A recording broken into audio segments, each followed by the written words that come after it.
हत्या प्रकरणातील फरार आरोपींना पळून जाण्यास मदत केल्याच्या संशयातून डॉक्टर संभाजी वायबसे, त्याची वकील पत्नी आणि एकाला काल एसआयटीनं नांदेडमधून ताब्यात घेतलं। त्या तिघांची रात्री उशिरापर्यंत पोलिसांनी कसून चौकशी केली। त्यातूनच मुख्य आरोपी सुदर्शन घुले आणि सुधीर सांगळे यांचा ठाव ठिकाणा समजला, असं पोलिसांनी आपल्या प्रेस नोटमध्ये म्हटलंय। मुख्य आरोपींचे डॉक्टर वायबसेनं घटनेच्या दिवशी संपर्क केला होता, तसेच पैसेही डॉक्टरनंच पुरवले होते, असं तपासातून उघड झालंय। आपण याबद्दलचे अपडेट जाणून घ्यात। गणेश ठाकूर आपल्या सोबत आहे। गणेश, डॉक्टरला अटक होते आणि त्यानंतर संपूर्ण जो ठाव ठिकाणा आहे तो आरोपींचा उलगडला जातो, आरोपींना देखील अटक होते। कशा पद्धतीनं हे सगळं ऑपरेशन आहे ते करण्यात आलेलं आहे, काय नेमके अपडेट मिळतात याबद्दलचे? पोलिसांनी देखील अधिकृत प्रेस नोट आता जारी केली आहे। दीपक, या फरार आरोपींच्या मागे यांना शोधण्यासाठी एक विशेष टीम केली गेली होती, ज्यामध्ये टेक्निकल एक्सपर्ट्स, मुंबई जे क्राईम ब्रांचचे एक्सपर्ट असतात किंवा जे विशेष युनिटचे एक्सपर्ट असतात, ज्यांची एक्सपर्टी असते मोबाईल सर्वेलन्स, टेक्निकल डाटा घेऊन, इतर गोष्टी बघून त्यांच्या आरोपींपर्यंत पोहोचण्याची। तर यामध्ये देखील अशी एक टीम तयार केली गेली होती। या टीमनं मागील काही दिवसांपासून या तिन्ही आरोपींनी, फरार आरोपींनी कोणाकोणाला संपर्क केला होता, ज्या दिवशी हत्या झाली त्या दिवशी किती जणांशी बोलले, शेवटचा कॉल कोणाला केला, या सगळ्या माहिती घेतल्या आणि त्याच्या आधारे डॉक्टर संभाजी वायबसे आणि त्यांच्या पत्नीपर्यंत पोलीस पोचली, बीडची टीम पोचली आणि एसआयडीची टीम पोचली। त्यांच्याकडनं सखून चौकशी केल्यानंतर त्यांनी ही माहिती दिली की शेवटचा कॉल किंवा त्या दिवशी संपर्क केला होता, पैसे दिले होते आणि त्यानंतर पुण्याच्या दिशेला ते गेले होते। पुण्याच्या दिशेमधील काही लोकांच्या संदर्भातली माहिती या तिघांनी एसआयडी आणि बीड टीमला दिली। त्या लोकांपर्यंत काल या विशेष टीम पोहोचल्या आणि त्यानंतर या तिघांसंदर्भातला हा खुलासा किंवा ही माहिती मिळाल्यानंतर या दोघांना अटक केली। आता तिसरा आरोपी कृष्ण आंगळे हा अद्याप फरार आहे। मला वाटतं आज संध्याकाळपर्यंत त्याची अटक होऊ शकते, कारण या तिघांनी वेगवेगळा मार्ग वापरला होता। या हत्येनंतर एकत्र गेले, पण तिघांनी वेगवेगळं ठिकाण गाठलं, पण पुण्याजवळ हे दोघे आले। तिसरा आरोपी सोबत नव्हता, म्हणून हा तिसरा आरोपी सध्या अटकेत नाहीये।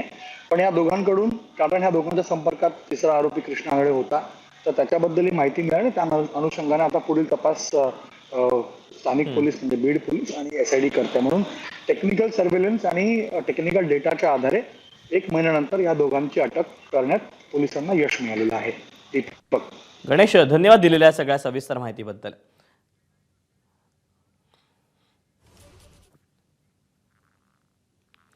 आणि या सगळ्याबद्दलचे आणखी आपण अपडेट जाणून घ्यात। बीडमधून गोविंद शेळके आपल्यासोबत आहे। गोविंद, मुख्य आरोपींच्या पुण्यातून मुसके आवळण्यात आल्याचं समजतंय। बीड पोलिसांकडून कशा पद्धतीनं कारवाई करण्यात आलेली आहे, बीड पोलिसांकडून काय माहिती मिळते याबद्दल?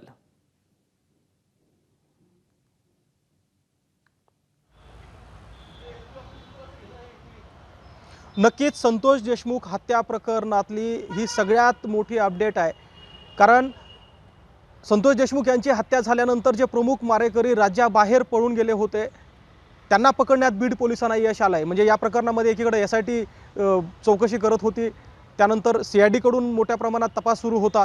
असं असताना बीड पोलिसांनी मात्र सुदर्शन घुले आणि सुधीर सांगळे या दोघांना ताब्यात घेतले। आता फक्त एक आरोपी आहे जो आता पोलिसांच्या बाहेर आहे, आणि तो म्हणजे कृष्ण आंधळे, ज्याच्या मागावरती पोलीस आहेत। आणि पोलिसाचं असं म्हणणं आहे की आम्ही ह्या 2 आरोपींना अटक केलं आहे, आता तोही आरोपी आमच्या अटकेबाहेर राहणार नाही।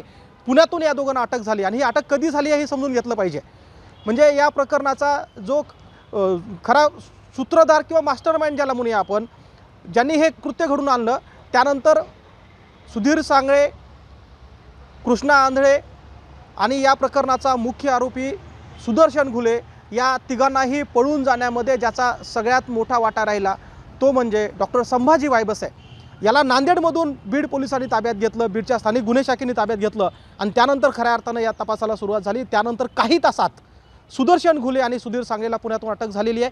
खरं तर ही अटक डॉक्टर संभाजी वायबसे यांच्यामुळे झाली, कारण या आरोपींचा जो काही कॉन्टॅक्ट होता, संपर्क होता, तो डॉक्टर संभाजी वायबसे यांच्याशी होता।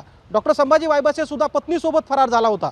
ज्या दिवशी संतोष देशमुख याची हत्या झाली त्यानंतर डॉक्टर संभाजी वायबसे हा सुद्धा पत्नीला घेऊन फरार होता। त्यानंतर पोलीस त्यांच्या मागावरती होते, अगदी राज्याबाहेर ही सगळी मंडळी गेली होती। जवळपास 100पेक्षा जास्त पोलीस या 4 आरोपीच्या मागावरती होते. अखेर पोलिसांना यश आलं आणि बीड पोलिसांनी ही कारवाई केली आहे. आता अर्थात हा तपास SITकडे आहे, CIDकडे आहे, म्हणून बीड पोलीस लवकरच या पकडलेल्या प्रमुख आरोपींना CIDकडे हस्तांतर करणार आहे. मात्र तत्पूर्वी संतोष देशमुख हत्या प्रकरणातली ही सगळ्यात मोठी घटना म्हटली पाहिजे. नक्कीच गोविंद, धन्यवाद दिलेल्या सविस्तर माहितीबद्दल. दरम्यान या प्रकरणावर काँग्रेस नेते विजय वडेट्टीवार आणि ठाकरे गटाचे खासदार संजय राऊत या दोघांचीही प्रतिक्रिया आली. आपण ही प्रतिक्रिया जाणून घेऊया. पोलिसांवरती जनतेचा दबाव आहे, विरोधी पक्षाचा दबाव आहे.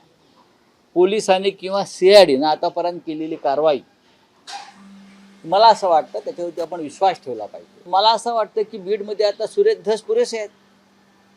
सुरेश धस यांना देवेंद्र फडणवीसांचा आशीर्वाद आहे.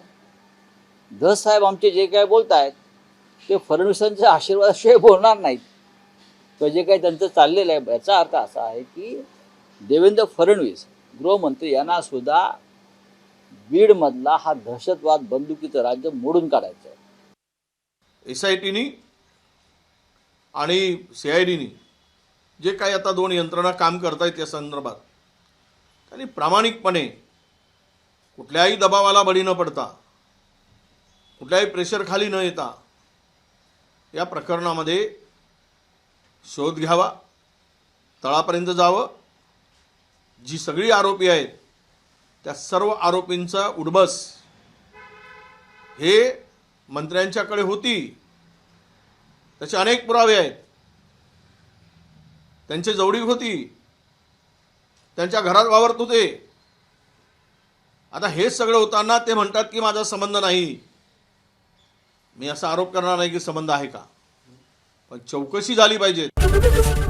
ABP माझा, उघडा डोळे बघा नीट.